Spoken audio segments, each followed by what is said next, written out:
الحمد لله رب العالمين، والصلاة والسلام على سيد الأنبياء والمرسلين وعلى آله وأصحابه أجمعين، أما بعد. قال الله تبارك وتعالى: أعوذ بالله من الشيطان الرجيم، بسم الله الرحمن الرحيم. يا أيها النبي إنا أرسلناك شاهدا ومبشرا ونذيرا وداعيا إلى الله بإذنه وسراجا منيرا. وقال الله تبارك وتعالى: لقد من الله على المؤمنين إذ بعث فيهم رسولا من أنفسهم يتلو عليهم آياته ويزكيهم ويعلمهم الكتاب والحكمة وإن كانوا من قبل لفي ضلال مبين.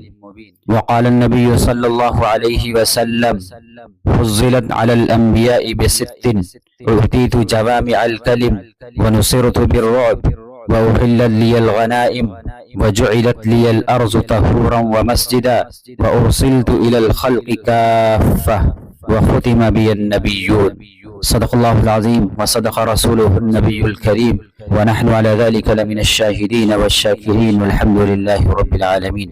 محترم بزرگوں اور دوستو، ماہ ربیع الاول کا بابرکت مہینہ چل رہا ہے. اس مبارک مہینے میں جناب رسول اللہ صلی اللہ علیہ وسلم دنیا میں تشریف لائے اور اسی ماہ مبارک میں آپ صلی اللہ علیہ وسلم نے دنیا سے پردہ فرمایا. اللہ تبارک و تعالی نے اپنے پیارے نبی حضرت محمد مصطفیٰ صلی اللہ علیہ وسلم کو ایسی خصوصیات، فضائل اور کمالات عطا فرمائے جو انبیاء میں کسی اور کو نہیں عطا فرمائے. آپ صلی اللہ علیہ وسلم کا مقام و مرتبہ پوری کائنات میں اللہ تبارک و تعالی کے بعد سب سے زیادہ بلند ہے.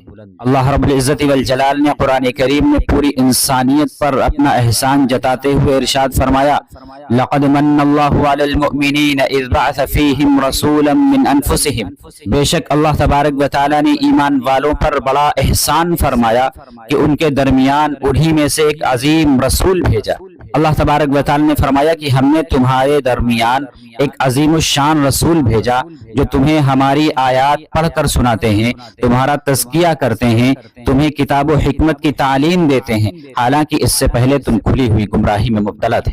ذرا غور کیجئے کہ اللہ رب العزت والجلال نے سورج بنایا، چاند بنایا، زمین و آسمان کا نظام بنایا، ہواؤں کو چلایا، دریاؤں کو بہایا، پوری کائنات کو حسن عطا فرمایا. اللہ تبارک و تعالی نے ان نعمتوں کو اپنا احسان نہیں فرمایا، لیکن جب امام الانبیاء حضرت محمد مصطفیٰ صلی اللہ علیہ وسلم کو دنیا میں بھیجا تو پوری انسانیت پر احسان جتایا کہ اے انسانوں، تم پر اللہ تبارک و تعالی کا بہت بڑا احسان ہے کہ اس نے تمہارے درمیان امام الانبیاء کو بھیجا ہے. اس سے اندازہ لگایا جا سکتا ہے کہ رسول اللہ صلی اللہ علیہ وسلم کا مقام و مرتبہ کتنا بلند ہے. اللہ رب العزت والجلال نے فرمایا: وداعیا الی اللہ باذنہ وسراجا منیرا. جس طرح کائنات میں اندھیرا ہو اور سورج طلوع ہو جائے تو دنیا روشن ہو جاتی ہے، اسی طرح نبی کریم صلی اللہ علیہ وسلم کی آمد سے پہلے پوری دنیا میں ظلم و ستم کا اندھیرا چھایا ہوا تھا. انسانیت بالکل پستی میں گر چکی تھی، ماں، بہن اور بیٹی کی تمیز ختم ہو چکی تھی، بچیوں کو زندہ دفن کیا جا رہا تھا، عورتوں کی منڈیاں لگائی جاتی تھی، شراب نوشی عام تھی، زناکاری بڑھ چکی تھی اور ہر طرف جہالت کا دور دورہ تھا. اللہ تبارک و تعالی نے فرمایا کہ ہم نے آپ کو کائنات کے لیے روشن سورج بنا کر بھیجا ہے. دنیا کا سورج تو شام کو غروب ہو جاتا ہے، لیکن اللہ تبارک و تعالی نے آپ کو ایسا روشن چراغ بنایا کہ قیامت تک آپ صلی اللہ علیہ وسلم کی نبوت کا سورج چمکتا رہے گا. یہ دن میں بھی چمکے گا اور رات میں بھی چمکے گا. اللہ تبارک و تعالی نے آپ صلی اللہ علیہ وسلم کو اتنا بلند مقام عطا فرمایا کہ آپ نے ارشاد فرمایا کہ انی کنت نبیا وآدم بین الروح والجسد. مجھے اس وقت نبوت عطا فرما دی گئی تھی جب آدم علیہ السلام روح اور جسم کے درمیان تھے. آپ صلی اللہ علیہ وسلم کا مقام اس قدر بلند ہے کہ اللہ تعالیٰ نے آپ کو امام الانبیاء بنایا ہے. واقعہ معراج کے موقع پر آپ صلی اللہ علیہ وسلم نے تمام انبیاء کرام علیہم السلام کی امامت فرمائی. اس طرح آپ صلی اللہ علیہ وسلم امام الانبیاء ہوئے. اللہ تعالیٰ نے آپ صلی اللہ علیہ وسلم کو کائنات میں ایسا بلند مقام عطا فرمایا کہ انسانی عقل حیران رہ جاتی ہے کہ اللہ رب العزت نے اپنے محبوب کو کتنا عظیم مقام عطا فرمایا. آپ صلی اللہ علیہ وسلم نے فرمایا: انا سید ولد آدم یوم القیامہ، یعنی قیامت کے دن میں اولاد آدم کا سردار ہوں. پھر اللہ تبارک و تعالی نے آپ کو ایک عظیم مرتبہ عطا فرمایا کہ آپ خاتم النبیین ہیں۔ قرآن کریم میں اللہ تعالیٰ نے ارشاد فرمایا وَلَكِنْ رَسُولَ اللَّهِ وَخَاتَمَ النَّبِيِّينَ، محمد صلی اللہ علیہ وسلم اللہ کے رسول اور آخری نبی ہیں۔ جس طرح دنیا میں کوئی انسان ایک جلسہ منعقد کرتا ہے، اس جلسے میں بہت سے علماء اکرام آتے ہیں، مہمان اعظام آتے ہیں، لیکن مہمان خصوصی سب سے آخر میں آتا ہے اور اس کا بیان سب سے اہم ہوتا ہے۔ اسی طرح اللہ تبارک و تعالیٰ نے انبیاء علیہم السلام کو دنیا میں بھیجا اور کائنات کے سب سے بڑے مہمان خصوصی امام الانبیاء حضرت محمد مصطفیٰ صلی اللہ علیہ وسلم کو سب سے آخر میں بھیجا۔ اللہ تعالیٰ نے صرف عام انسانوں سے ہی نہیں بلکہ انبیاء کرام علیہم السلام سے بھی عہد لیا تھا۔ اللہ تبارک و تعالیٰ نے فرمایا کہ اگر تمہارے زمانے میں محمد صلی اللہ علیہ وسلم تشریف لے آئیں تو تمہیں ضرور ان پر ایمان لانا ہوگا اور ان کی مدد و نصرت کرنی ہوگی۔ قیامت کے قریب حضرت عیسیٰ علیہ السلام تشریف لائیں گے اور وہ بھی رسول اللہ صلی اللہ علیہ وسلم کی شریعت کے مطابق فیصلے کریں گے، آپ صلی اللہ علیہ وسلم کے دین کی پیروی کریں گے۔ نبی اکرم صلی اللہ علیہ وسلم نے ارشاد فرمایا اگر موسیٰ علیہ السلام بھی آج زندہ ہوتے تو ان کے لیے بھی میری پیروی کے علاوہ کوئی راستہ نہ ہوتا۔ اللہ تعالیٰ نے رسول اللہ صلی اللہ علیہ وسلم کی تشریف آوری کے بعد سابقہ شریعتوں کو منسوخ فرما دیا اور آپ صلی اللہ علیہ وسلم کی شریعت کو قیامت تک کے لیے باقی رکھا۔ قرآن کریم میں اللہ تبارک و تعالیٰ فرماتا ہے اليوم اکملت لکم دینکم، آج میں نے تمہارے لیے تمہارا دین کامل کر دیا ہے، مکمل کر دیا ہے۔ رسول اللہ صلی اللہ علیہ وسلم کو اللہ تعالیٰ نے بہت سی خصوصیات عطا فرمائی۔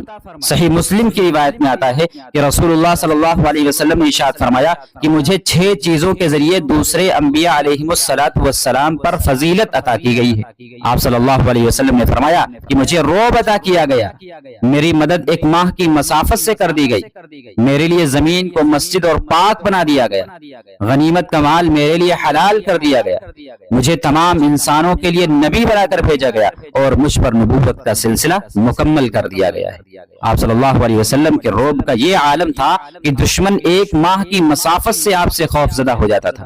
ایک موقع پر ایک یہودی نے آپ صلی اللہ علیہ وسلم کی تلوار اٹھا لی اور کہا آپ کو مجھ سے کون بچائے گا؟ آپ صلی اللہ علیہ وسلم نے فرمایا اللہ۔ یہ سنتے ہی اس شخص پر ایسا رعب طاری ہوا کہ اس کے ہاتھ سے تلوار گر گئی۔ پھر رسول اللہ صلی اللہ علیہ وسلم نے اس تلوار کو اٹھا لیا اور فرمایا اب بتا تجھے کون بچائے گا؟ لیکن آپ صلی اللہ علیہ وسلم نے اسے معاف فرما دیا۔ یہ آپ صلی اللہ علیہ وسلم کے رعب کے ساتھ ساتھ آپ صلی اللہ علیہ وسلم کے عظیم اخلاق کا بھی ایک نمونہ ملتا ہے۔ رسول اللہ صلی اللہ علیہ وسلم نے فرمایا کہ اللہ تعالیٰ نے مجھے جوامع الکلم عطا فرمائے ہیں، یعنی آپ صلی اللہ علیہ وسلم کے الفاظ مختصر ہوتے تھے لیکن ان کے معانی بہت وسیع ہوتے تھے۔ آپ صلی اللہ علیہ وسلم کا ایک جملہ محدثین کے لیے سینکڑوں مسائل کا ذریعہ بن جاتا تھا۔ آپ صلی اللہ علیہ وسلم دنیا میں کسی انسان کے شاگرد نہیں تھے، اللہ تعالیٰ نے خود آپ کو علم عطا فرمایا تاکہ کوئی یہ نہ کہہ سکے کہ آپ نے فلاں شخص سے علم حاصل کیا ہے۔ اللہ تعالیٰ نے آپ صلی اللہ علیہ وسلم کو ایسی فصاحت و بلاغت عطا فرمائی کہ آپ کا ایک ایک جملہ علم و حکمت کا خزانہ ہے۔ پھر آپ صلی اللہ علیہ وسلم نے فرمایا کہ اللہ تعالیٰ نے مجھے پوری کائنات کے لیے نبی بنا کر بھیجا۔ پہلے انبیاء کرام علیہم السلام مخصوص قوموں یا علاقوں کی طرف تشریف لاتے تھے، لیکن حضرت محمد مصطفیٰ صلی اللہ علیہ وسلم کو پوری انسانیت کے لیے نبی بنا کر بھیجا گیا ہے۔ اگلی خصوصیت کیا ہے؟ آپ صلی اللہ علیہ وسلم نے فرمایا جعلت لی الارض مسجدا وطہورا، یعنی میرے لیے پوری زمین کو مسجد اور پاک بنا دیا گیا ہے۔ پہلی شریعتوں میں عبادت کے لیے مخصوص جگہیں مقرر تھیں، لیکن اللہ تعالیٰ نے نبی کریم صلی اللہ علیہ وسلم کی برکت سے پوری زمین کو پاک قرار دے دیا۔ جہاں نماز کا وقت ہو جائے اور جگہ پاک ہو وہاں نماز ادا کی جا سکتی ہے، پانی نہ ہو تو مٹی سے تیمم کر کے نماز ادا کی جا سکتی ہے۔ یہ رسول اللہ صلی اللہ علیہ وسلم کی امت کے لیے اللہ تعالیٰ کی بہت بڑی آسانی ہے۔ پھر آپ صلی اللہ علیہ وسلم نے فرمایا کہ میرے لیے غنیمت کا مال حلال کر دیا گیا ہے۔ پہلی شریعتوں میں غنیمت کے مال کے بارے میں مختلف احکام تھے، لیکن اللہ تعالیٰ نے امت محمدیہ کے لیے اس معاملے میں آسانی عطا فرما دی۔ رسول اللہ صلی اللہ علیہ وسلم کی ایک عظیم خصوصیت یہ بھی ہے کہ آپ آخری نبی ہیں۔ آپ صلی اللہ علیہ وسلم کے بعد کوئی نبی نہیں آئے گا۔ اگر کوئی نبوت کا دعویٰ کرے، رسالت کا دعویٰ کرے تو وہ فرعون ہے، کذاب ہے، دجال ہے، مکار ہے۔ اللہ تعالیٰ نے آپ صلی اللہ علیہ وسلم کو بے شمار معجزات عطا فرمائے ہیں، ان میں سے ایک عظیم معجزہ شق القمر ہے۔ جب مشرکین نے آپ صلی اللہ علیہ وسلم سے نبوت کی دلیل طلب کی تو آپ صلی اللہ علیہ وسلم نے چاند کی طرف اشارہ فرمایا اور اللہ تعالیٰ نے چاند کو 2 ٹکڑے فرما دیے۔ لوگوں نے اپنی آنکھوں سے یہ عظیم معجزہ دیکھا۔ اسی طرح آپ صلی اللہ علیہ وسلم کا ایک عظیم معجزہ واقعہ معراج ہے۔ سبحان الذی اسری بعبدہ لیلا من المسجد الحرام الی المسجد الاقصی۔ اللہ تعالیٰ اپنے محبوب صلی اللہ علیہ وسلم کو رات کے ایک حصے میں مسجد حرام سے مسجد اقصی تک لے گئے اور پھر آسمانوں کی سیر کرائی۔ آپ صلی اللہ علیہ وسلم کے لیے خاص سواری براق لائی گئی۔ حضرت جبرائیل علیہ السلام آپ کے ساتھ تھے۔ آپ صلی اللہ علیہ وسلم مسجد اقصی تشریف لے گئے اور تمام انبیاء اکرام علیہ السلام کی امامت فرمائی۔ پھر آپ صلی اللہ علیہ وسلم ساتوں آسمانوں کی سیر فرماتے ہوئے مختلف انبیاء اکرام علیہ السلام سے ملے، جنت و جہنم کے مناظر دیکھے اور اللہ تعالیٰ نے آپ کو اپنی عظیم نشانیوں کا مشاہدہ کیا۔ یہ رسول اللہ صلی اللہ علیہ وسلم کے عظیم مقام و مرتبے کی نشانیاں ہیں۔ صحیح بخاری کی روایت ہے کہ حضرت جابر بن عبداللہ رضی اللہ تعالیٰ عنہ فرماتے ہیں کہ ایک موقع پر تقریباً 1400 سے زائد صحابہ کرام رضی اللہ عنہم کے ساتھ پانی ختم ہو گیا۔ پینے کے لیے بھی پانی نہیں تھا، جانوروں کے لیے بھی پانی نہیں تھا اور وضو کے لیے بھی پانی موجود نہیں تھا۔ ایک برتن میں تھوڑا سا پانی لایا گیا، رسول اللہ صلی اللہ علیہ وسلم نے اپنا دست مبارک اس برتن میں ڈالا اور پھر جب ہاتھ مبارک باہر نکالا تو اللہ تعالیٰ نے آپ کی انگلیوں سے پانی کے چشمے جاری فرما دیے۔ حضرت جابر رضی اللہ تعالیٰ فرماتے ہیں کہ ہم 1400 سے زیادہ افراد تھے، سب نے پانی پیا، جانوروں کو پانی پلایا اور وضو بھی کیا، لیکن پانی ختم نہیں ہوا۔ یہ رسول اللہ صلی اللہ علیہ وسلم کا عظیم معجزہ تھا کہ اللہ تعالیٰ نے آپ صلی اللہ علیہ وسلم کی مبارک انگلیوں سے پانی کے چشمے جاری فرما دیے۔ دنیا میں پتھروں اور زمین سے چشمے پھوٹنے کا مشاہدہ تو کیا تھا، لیکن رسول اللہ صلی اللہ علیہ وسلم کی انگلیوں سے پانی کا جاری ہونا آپ صلی اللہ علیہ وسلم کے عظیم معجزات میں سے۔ اسی طرح غزوہ خندق کے موقع پر ایک چٹان راستے میں آ گئی، صحابہ کرام رضی اللہ عنہم نے اسے توڑنے کی بہت کوشش کی لیکن وہ نہ ٹوٹی۔ رسول اللہ صلی اللہ علیہ وسلم تشریف لائے، کدال ہاتھ میں لیا اور اس چٹان پر ضرب لگائی تو وہ ٹکڑے ٹکڑے ہو گئی۔ اس موقع پر آپ صلی اللہ علیہ وسلم نے مستقبل میں روم اور فارس کے فتح کی خوشخبری بھی دی اور بعد میں صحابہ کرام رضی اللہ عنہم کے ہاتھوں یہ فتوحات واقع ہوئی ہیں۔ اسی غزوہ خندق کے موقع پر صحابہ کرام رضی اللہ عنہم کو شدید بھوک کا سامنا تھا۔ حضرت جابر رضی اللہ تعالیٰ عنہ کے گھر تھوڑا سا جو اور ایک چھوٹا سا بکری کا بچہ تھا۔ حضرت جابر رضی اللہ تعالیٰ عنہ نے رسول اللہ صلی اللہ علیہ وسلم کو کھانے کی دعوت دی، لیکن آپ صلی اللہ علیہ وسلم نے تمام صحابہ کو ساتھ کھانے کا اعلان فرما دیا۔ صحابہ کی تعداد بہت زیادہ تھی، مگر اللہ تعالیٰ نے اپنے محبوب کی برکت سے اس تھوڑے سے کھانے میں ایسی برکت عطا فرمائی کہ 1000 سے زیادہ صحابہ نے کھانا کھایا اور کھانا پھر بھی باقی رہا۔ ایک اور موقع پر حضرت انس بن مالک رضی اللہ تعالیٰ عنہ کی والدہ حضرت ام سلیم رضی اللہ عنہا نے تھوڑی سی روٹی اور کچھ گھی رسول اللہ صلی اللہ علیہ وسلم کی خدمت میں بھیجا۔ آپ صلی اللہ علیہ وسلم نے صحابہ کرام سے فرمایا کہ چلو ام سلیم کے گھر کھانا کھاتے ہیں۔ تقریباً 80 صحابہ آپ صلی اللہ علیہ وسلم کے ساتھ تشریف لے گئے۔ اتنے تھوڑے کھانے سے سب صحابہ نے سیر ہو کر کھانا کھایا، مگر کھانا کم نہ ہوا۔ یہ بھی اللہ تعالیٰ کی طرف سے رسول اللہ صلی اللہ علیہ وسلم کے ہاتھ پر ظاہر ہونے والا عظیم معجزہ تھا۔ اسی طرح غزوہ تبوک کے موقع پر بھی صحابہ کرام کو کھانے پینے کی شدید کمی کا احساس ہوا۔ رسول اللہ صلی اللہ علیہ وسلم نے صحابہ سے فرمایا کہ جس کے پاس جو کچھ کھانے کا سامان ہے لے آؤ۔ کسی کے پاس روٹی کا ٹکڑا تھا، کسی کے پاس کھجور، کسی کے پاس پنیر اور کسی کے پاس تھوڑا سا گھی، سب کچھ ایک دسترخوان پر جمع کیا گیا۔ رسول اللہ صلی اللہ علیہ وسلم نے اللہ تعالیٰ سے دعا فرمائی، پھر صحابہ کرام نے اس میں سے کھایا لیکن کھانا ختم نہیں ہوا۔ اسی طرح رسول اللہ صلی اللہ علیہ وسلم کے معجزات میں شفا بھی شامل ہے۔ حضرت عبداللہ بن عتیق رضی اللہ عنہ ایک دشمن کو قتل کرنے کے بعد واپس آتے ہوئے سیڑھی سے گر گئے، چوٹ لگ گئی، ان کی ٹانگ زخمی ہو گئی۔ جب وہ رسول اللہ صلی اللہ علیہ وسلم کی خدمت میں حاضر ہوئے تو آپ صلی اللہ علیہ وسلم نے ان کی ٹانگ پر اپنا دست مبارک پھیرا اور دعا فرمائی۔ حضرت عبداللہ رضی اللہ تعالیٰ عنہ فرماتے ہیں کہ اس کے بعد میری ٹانگ بالکل ٹھیک ہو گئی اور پھر کبھی اس میں تکلیف ہی نہیں ہوئی۔ اسی طرح ہجرت کے سفر کے دوران رسول اللہ صلی اللہ علیہ وسلم حضرت ابوبکر صدیق رضی اللہ عنہ کے ساتھ ایک خیمے کے پاس تشریف لے گئے۔ وہاں ایک کمزور بکری موجود تھی جس کے بارے میں بتایا گیا کہ وہ دودھ نہیں دیتی۔ رسول اللہ صلی اللہ علیہ وسلم نے اس بکری کے تھنوں پر ہاتھ پھیرا اور اللہ تعالی نے اس میں دودھ جاری فرما دیا۔ آپ صلی اللہ علیہ وسلم نے خود بھی دودھ نوش فرمایا۔ حضرت ابوبکر صدیق رضی اللہ عنہ اور حضرت عامر بن فہیرہ رضی اللہ عنہ کو بھی پلایا اور وہاں موجود خاتون کو بھی پلایا۔ یہ بھی آپ صلی اللہ علیہ وسلم کا عظیم معجزہ تھا۔ اسی طرح حضرت ابو ہریرہ رضی اللہ تعالیٰ عنہ کی والدہ ابھی ایمان نہیں لائی تھی۔ حضرت ابو ہریرہ رضی اللہ عنہ نے رسول اللہ صلی اللہ علیہ وسلم کی خدمت میں یہ عرض کیا کہ آپ میری والدہ کے لیے ہدایت کی دعا فرما دیں۔ آپ صلی اللہ علیہ وسلم نے دعا فرمائی۔ حضرت ابو ہریرہ رضی اللہ عنہ گھر پہنچے تو آپ کی والدہ نے غسل کیا، ایمان قبول کیا اور اپنے بیٹے کے ساتھ رسول اللہ صلی اللہ علیہ وسلم کی خدمت میں حاضر ہوئے۔ اسی طرح رسول اللہ صلی اللہ علیہ وسلم کی دعاؤں کی قبولیت کا ایک عظیم واقعہ بارش کا بھی ہے۔ ایک مرتبہ جمعے کے دن ایک صحابی نے عرض کیا کہ بارش نہ ہونے کی وجہ سے سخت قحط ہے، جانور پیاسے ہیں اور زمین خشک ہو گئی ہے۔ رسول اللہ صلی اللہ علیہ وسلم نے ہاتھ اٹھا کر دعا فرمائی۔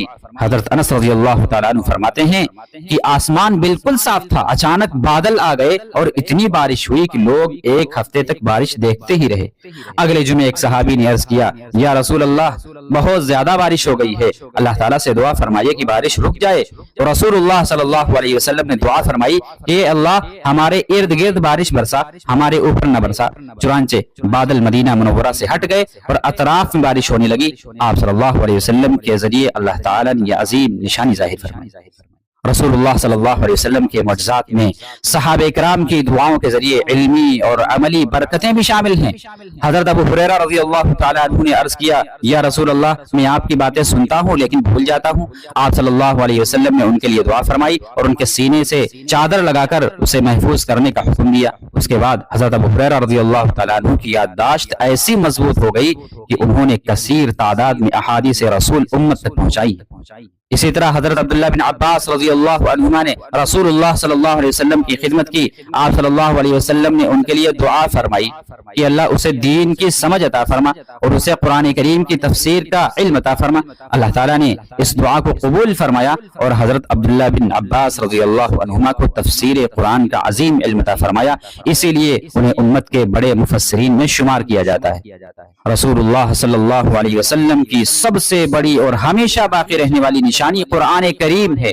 پہلے انبیاء اکرام علیہم الصلاۃ والسلام کو جو کتابیں عطا کی گئیں ان میں سے آج ان کی اصل شکل باقی نہیں ہے، لیکن قرآن کریم اپنی اصلی حالت میں محفوظ ہے۔ 1400 سال سے زیادہ کا عرصہ گزر گیا مگر قرآن کریم ابھی بھی اسی طرح محفوظ ہے۔ دنیا کے مختلف ملکوں، شہروں اور دیہاتوں میں لاکھوں حفاظ کرام موجود ہیں۔ چھوٹے بچوں سے لے کر بڑی عمر کے افراد تک قرآن کریم حفظ کرتے ہیں۔ اللہ تعالیٰ قرآن مجید میں فرماتا ہے وَلَقَدْ يَسَّرْنَا الْقُرْآنَ لِلذِّكْرِ فَهَلْ مِن مُدَّكِرٍ، بے شک ہم نے قرآن کو نصیحت حاصل کرنے کے لیے آسان کر دیا ہے، تو ہے کوئی نصیحت حاصل کرنے والا؟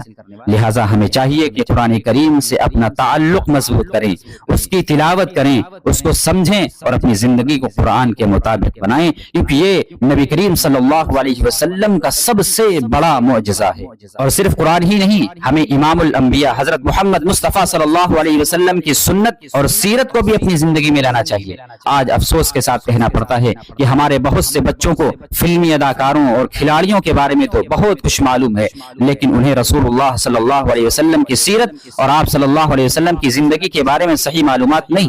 ہمیں اپنی اولاد کو رسول اللہ صلی اللہ علیہ وسلم کی سیرت سکھانی چاہیے، ان کے دلوں میں نبی کریم صلی اللہ علیہ وسلم کی محبت پیدا کرنی چاہیے اور انہیں آپ صلی اللہ علیہ وسلم کی سنتوں پر عمل کرنے کی ترغیب دینی چاہیے۔ اللہ تعالیٰ نے ہمیں ایسا عظیم نبی عطا فرمایا ہے جس کا مقام و مرتبہ پوری انسانیت میں سب سے بلند ہے، جسے بے شمار معجزات عطا فرمائے گئے اور جس کی شریعت قیامت تک کے لیے مکمل اور محفوظ ہے۔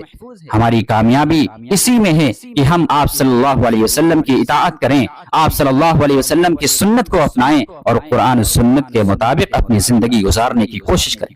اللہ تعالیٰ ہمیں دنیا میں رسول اللہ صلی اللہ علیہ وسلم کی اطاعت و محبت نصیب فرمائے اور آخرت میں آپ صلی اللہ علیہ وسلم کی شفاعت نصیب فرمائے، قرآن کریم سے سچا تعلق نصیب فرمائے اور ہماری زندگیوں کو نبی کریم صلی اللہ علیہ وسلم کی سنت کے مطابق بنا دے۔ اللہ تبارک و تعالی ہم سب کو ان باتوں پر عمل کرنے کی توفیق عطا فرمائے۔ وآخر دعوانا الحمدللہ رب العالمین۔